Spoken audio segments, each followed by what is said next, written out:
Bonjour à tous. Alors moi j'ai la lourde tâche de vous parler un petit peu de la réglementation des dispositifs médicaux et en particulier du nouveau règlement qui sera d'application à partir de mai 2020 et qui va impacter vos différents métiers dans l'optique. Donc je vais me présenter brièvement, puis je vais vous représenter le contexte. Parler un petit peu des opérateurs économiques, des différents opérateurs économiques du secteur des dispositifs médicaux et de l'impact pour eux du nouveau règlement.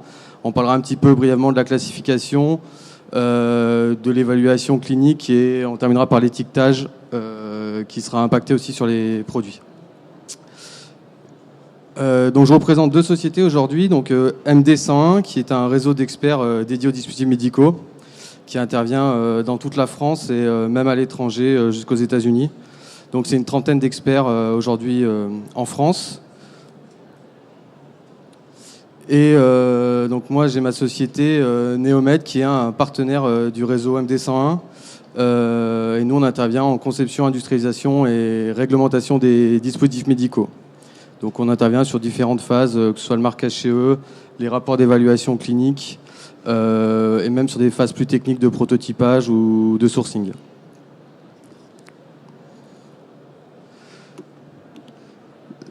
Donc jusqu'à aujourd'hui, les dispositifs médicaux étaient réglementés par une directive, donc la directive 93-42 CE pour les dispositifs médicaux et la 90-385 pour les dispositifs médicaux implantables actifs. Et ces deux directives sont remplacées par un règlement unique, le 2017-745. Donc la différence majeure, c'est qu'une directive est traduite dans le Code de la santé des différents États membres, alors que le règlement européen, lui, est applicable en l'état.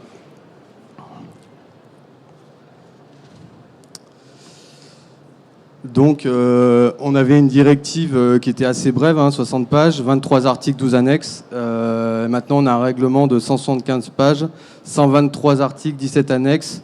Donc tout ça pour dire que le règlement se veut plus précis, plus exigeant, moins sujet à interprétation. Et du coup, de nombreuses normes guides vont devoir être mises à jour pour pouvoir rentrer en adéquation avec ce nouveau règlement. Donc pourquoi ce changement de réglementation ? D'abord pour répondre à certaines évolutions technologiques, entre autres les logiciels qui étaient très très peu nombreux en 93 et qui, maintenant il y a énormément de logiciels de santé. Besoin de plus de transparence et de surveillance et de sécurité, en particulier suite aux différents scandales qu'on a pu avoir, en particulier le scandale PIP. Une manque d'implication de certains opérateurs économiques, donc ça j'y reviendrai par la suite, mais le nouveau règlement parle beaucoup plus de tout, pas seulement des fabricants, mais donne aussi des exigences pour les distributeurs et les importateurs, ce qui est une nouveauté. Besoin de plus d'harmonisation dans l'UE, c'est-à-dire que, étant donné que les directives étaient traduites dans les différents codes de la santé des différents États membres, c'était sujet à interprétation, donc le règlement va harmoniser les pratiques et un meilleur besoin de mieux encadrer les investigations cliniques qui sont menées dans l'Union européenne. Donc petit rappel sur le calendrier. Donc le texte a été approuvé en mai 2017 par la Commission européenne. Donc il y a 3 ans de transition pour la mise en application en mai 2020 et une fin de validité définitive de la directive en mai 2024. Donc il y a plusieurs cas de figure. Vous avez les dispositifs médicaux qui changent pas de classe et qui ont un certificat en cours de validité pour la 93-42 CE qui pourront être mis sur le marché jusqu'à la fin de leur certificat. Donc jusque potentiellement mai 2024 maximum. Vous avez les DM qui changent de classe, alors en particulier des classes 1, mais je reviendrai là-dessus plus tard, qui évoluent. Du coup, ceux-là vont devoir être certifiés suivant le nouveau règlement d'ici mai 2020. Et puis tous les nouveaux DM qui sont à partir, on va dire à peu près de maintenant, peuvent plus être certifiés suivant la directive, mais le seront suivant le règlement. Donc un petit point qui me semble important pour vous sur les différents opérateurs économiques. Donc la directive parlait beaucoup des fabricants, des mandataires, très peu des distributeurs et des importateurs et un petit peu des assembleurs. Lui, le règlement parle beaucoup des fabricants, beaucoup des mandataires, des distributeurs, des importateurs, des assembleurs et même de tout un tas d'autres opérateurs économiques qui n'étaient pas du tout définis dans l'ancienne réglementation. Donc moi, là, sur ma présentation, je vais me pencher plus sur les fabricants, les mandataires, les importateurs et les distributeurs. Mais voilà, sachez que le règlement définit tous ces opérateurs-là et donne des exigences à chacun. Donc le fabricant, globalement, c'est celui qui est responsable de la mise sur le marché, donc du marquage CE de son produit. C'est celui qui porte la marque, même si tout le produit est sous-traité. Le mandataire, c'est le représentant dans l'Union européenne. C'est le représentant dans l'Union européenne d'un fabricant qui est non européen. Donc c'est son représentant légal en Europe. C'est vers lui que va se tourner les autorités s'ils ont des questions sur un produit. Donc un importateur, c'est quelqu'un qui va importer des produits qui sont fabriqués hors de l'Union européenne. L'importateur peut être mandataire ou pas. Et pareil, un distributeur, lui, ça va être plutôt celui qui va commercialiser des dispositifs médicaux. Donc il peut être aussi importateur et mandataire. Excusez-moi. Donc brièvement, donc les obligations. Alors pour le fabricant, lui, il doit garantir la conformité au règlement. Donc c'est lui qui est le garant que le produit qui met sur le marché répond aux exigences de la réglementation. Il doit mettre en œuvre la gestion des risques, réaliser l'évaluation clinique de son dispositif, construire la documentation technique pour le marquage CE, établir la déclaration de conformité CE, assurer la conformité de la production. Donc là, on va être dans toutes les problématiques autour de la mise en place de systèmes qualité. Et assurer la matériovigilance et la surveillance post-market. Donc là, c'est s'assurer qu'il récolte bien les données et les incidents une fois que le produit est mis sur le marché. Donc là, je vous ai cité les principales obligations du fabricant.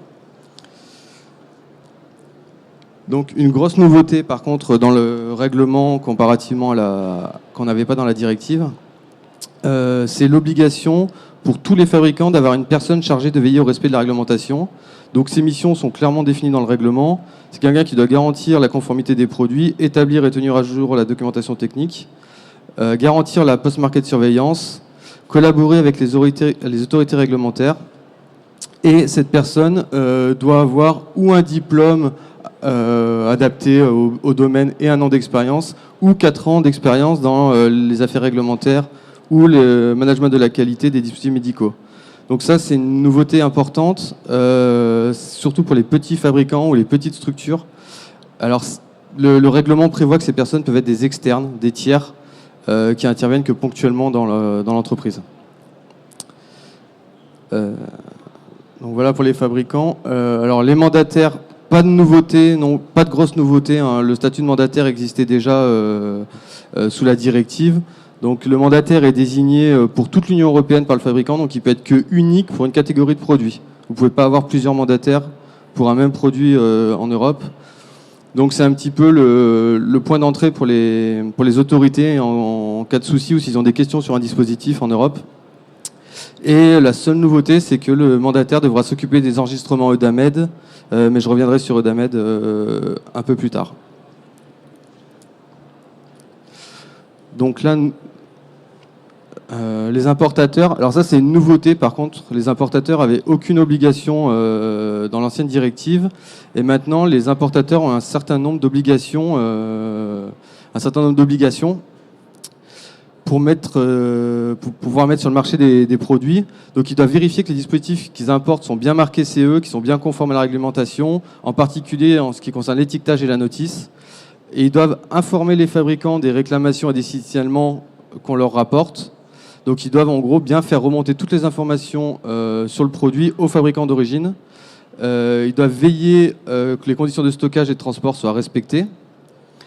Et ils doivent tenir à jour un registre des réclamations, des non-conformités et des rappels et retraits du produit.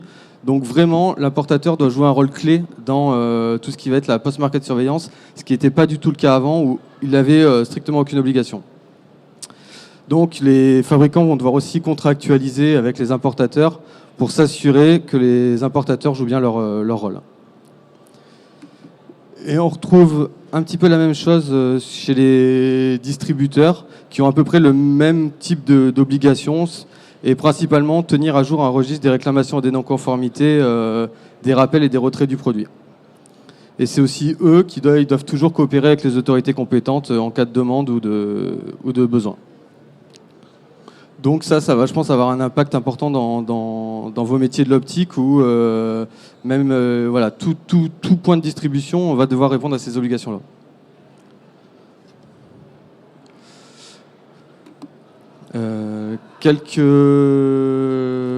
Alors le nouveau règlement aussi a fait entrer en vigueur plusieurs nouvelles règles de classification des dispositifs médicaux, donc les classes de dispositifs médicaux qui permettent un petit peu de jauger leur niveau de risque et d'adapter en fonction des exigences. Donc il y a l'apparition d'une classe 1R pour les instruments chirurgicaux réutilisables. Alors dans les règles qui me semblaient importantes aussi pour vous, c'est éventuellement la règle 11 qui classe les logiciels qui étaient totalement ignorés dans l'ancienne directive. Donc toutes les applications santé vont maintenant à des dispositifs médicaux et souvent de 2A, de classe 2A. La règle 21 aussi, ça va être tout ce qui va être substance pénétrante dans l'organisme, donc tout ce qui pourrait éventuellement rentrer en contact avec l'œil risque d'être surclassé à cause de cette règle 21. Et ensuite l'annexe 16, donc qui est une annexe qui donne une liste de produits qui n'ont pas de finalité médicale mais qui vont être évalués comme un dispositif médical. Et dans cette liste, on retrouve les lentilles esthétiques, donc tout ce qui va être lentilles qui permettent de colorer les yeux ou de faire des yeux de chat, ce genre de choses. Voilà, donc potentiellement un impact pour certains de vos produits. Donc dans l'esprit de cette réglementation, donc je ne vais pas détailler toutes les nouveautés qu'il y a à l'intérieur parce qu'il y en a pléthore et il faudrait une journée complète, mais le gros point de cette nouvelle réglementation, c'est tout ce qui est exigence pour l'évaluation clinique. Le nouveau règlement veut vraiment que les fabricants fassent d'énormes efforts sur les évaluations cliniques. Du coup, les investigations cliniques deviennent quasi obligatoires. Il va être très difficile, sauf sous certaines conditions, de défendre un dossier pour le marquage chez eux sans des investigations cliniques afin d'avoir des données vraiment quantitatives et qualitatives sur vos produits. Dans les grosses nouveautés également, on aura de nouveaux documents qui vont être à générer en post-market. Donc, chose qui n'était pas exigée avant, mais il faudra faire un plan de surveillance après commercialisation pour tous les dispositifs, même les classes 1. Qui vont donner soit lieu à un rapport de surveillance après commercialisation, de SAC, ou un PSUR, donc un rapport périodique d'actualité de sécurité, qui devra être soumis à l'organisme notifié de manière périodique annuellement. Voilà. Et le fabricant doit aussi maintenant, haute nouveauté, rédiger un plan de surveillance clinique après commercialisation et qui donnera aussi lieu à un rapport. Donc voilà, une fois de plus, le règlement a vraiment appuyé sur cet aspect de données cliniques plus importantes. Un petit mot très bref sur le scrutiny process. Alors là, ça concerne que les classes 3 implantables et certains classes 2B actifs qui permettent d'administrer un médicament où la qualité de l'évaluation clinique devra être soumise à un groupe d'experts européens pour un avis préalable avant marquage chez eux. Bon, je ne rentre pas trop en détail là-dessus. Alors, quelques nouveautés aussi sur l'étiquetage.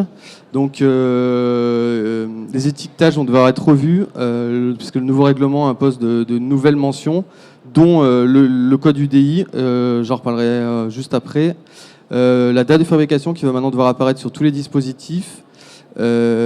Et puis, alors là, une mention comme quoi le dispositif est un dispositif médical. Donc, a priori, on pense qu'ils vont créer un petit logo DM qu'il faudra mettre sur les produits et sur leurs étiquettes.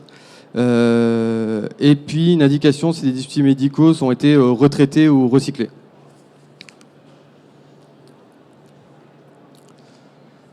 Alors, grosse nouveauté aussi du règlement, c'est les codes UDI, donc qui vont être des identifiants uniques pour chaque dispositif.